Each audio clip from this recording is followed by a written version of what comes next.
Hello. I'm going to be going out of town for 3 days this next week, and I'm making a short video to show my kids how to do a tides moon activity. Firstly, what I want to show you is this is where the activity will be located. It'll actually be this one. It's inactive right now because I don't want anybody jumping into it. And they'll also be working on this web quest, which I think is pretty self-explanatory, but again, it is inactive. I don't want them to play with it. What they're going to do is hopefully read the goals. We're going to go to a simple model, and it's right here, and I'll show that to you in a second. Um, Give you a little bit of information about the size of the Earth and how this activity is going to work. It's got a red bar, which is the yardstick. The liquid ocean is depicted as a blue oval, 7-mile depth, not to scale. If we actually used the ocean to scale in reference to the entire Earth, we probably would not be able to see it from space other than the blue color. Talk about a stopwatch that's there, and there's a moon about 240,000 miles away, which is not going to be seen, and does not consider the sun's effect at 40% tidal force due to solar gravity at all. Now we're going to be viewing the Earth from above the North Pole.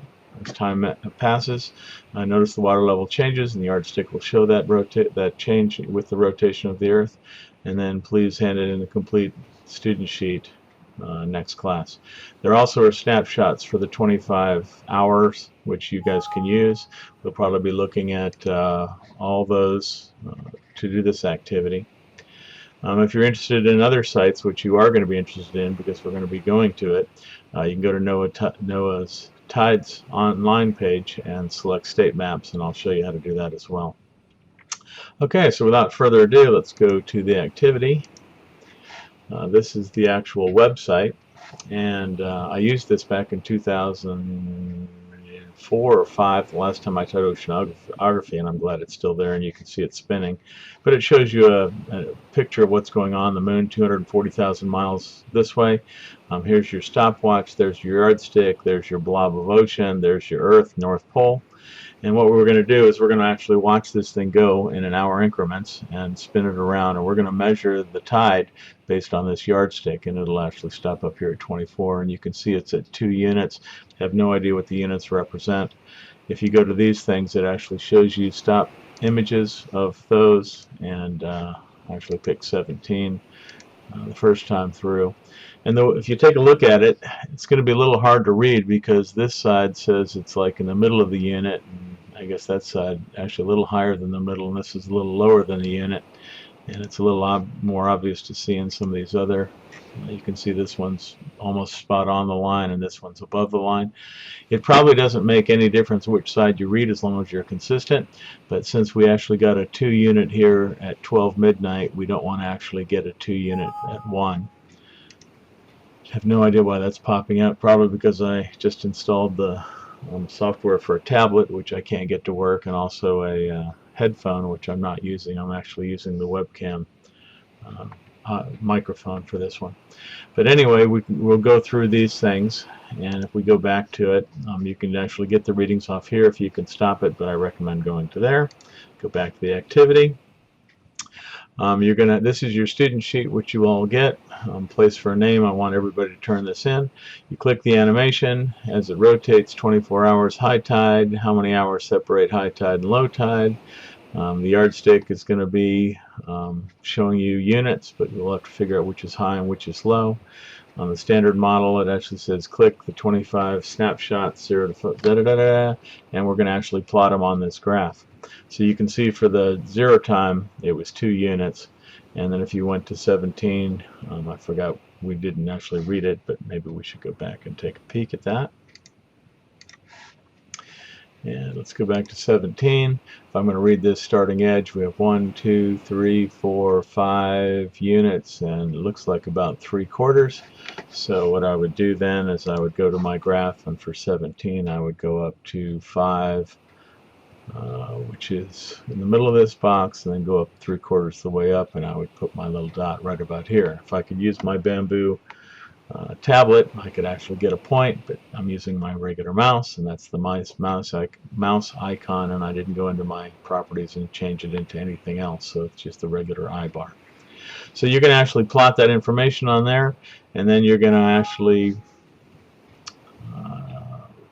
we'll keep it.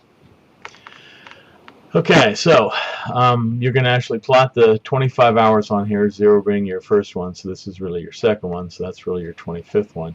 And then flip the page, and it actually says mark the high and low tides on your graph, and then describe in words the behavior of the water depth over the 24-hour period. You may have to do that on a separate sheet of paper. I don't think you can actually get that on here. And then it says you're going to click this. This is that NOAA's tide site, and if you go to it, you're going to click here and actually find the Chesapeake Bay Bridge, Norfolk, but I really don't care which one you use. I'd really like you to stay somewhere close to the Chesapeake Bay, but the findings will be similar. It actually says we're going to look at MLLW, which stands for mean lowest low water, which is the lowest water you're going to get on a spring tide, which you get the lowest low water, and that's what a boat wants, is to find out what the lowest water ever will be. So if I park my boat and I leave it there for a week or two, I know it's not going to hit ground because boats are not set up to do that. So go to the site. The site looks like this, and you go over here to state maps. And I'd like you to stay on the east coast of the United States. I'd really like you to stay in Virginia, but if you wanted, you can go to Maryland. But I went to Virginia, and then I went down to this Chesapeake Bay tunnel. It's actually, I think, a 26 or 32 mile tunnel that actually takes you from Virginia here to Virginia there, because that line differentiates Virginia and Maryland.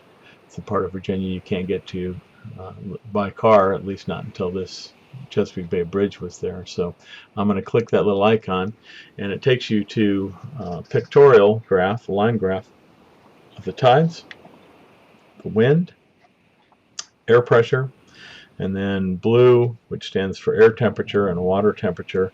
And remember, water has very high specific heat, which means it takes a lot of energy to actually change heat. In fact, that as this air temperature is cooling, it warmed up the water, and you can still see that it kind of lags behind, but it's a pretty straight line. Atmospheric pressure went down and then back up.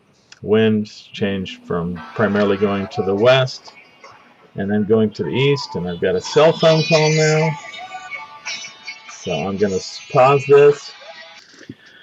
Okay, I got that taken care of. So now we're back, and what I really want you to do is take a look at this, and what we're going to do is take a look at whether it's a diurnal, whether it's a semi-diurnal or a mixed tide, and you can see that the tides do change a little bit.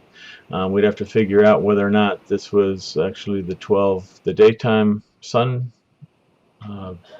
I guess this does take effect the sun, whether the sun and the moon affect it, but what I really want you to see is the fact that we actually have two sort of different tides, highs and lows, over 24, so we are a semi-diurnal type. Diurnal, they'd be pretty much the same, and mixed, they would be, well, as it said, the low tide would be the lowest high tide would be way down here, and the highest high tide would be way up there. Okay, so pick any one you want, and then what you're going to do is go through and answer these 7 questions. Looks like 3 of the questions for that activity, and it looks like 4 of the questions for the first activity. And please enjoy. Make sure you turn that in. Okay, thank you much. Bye.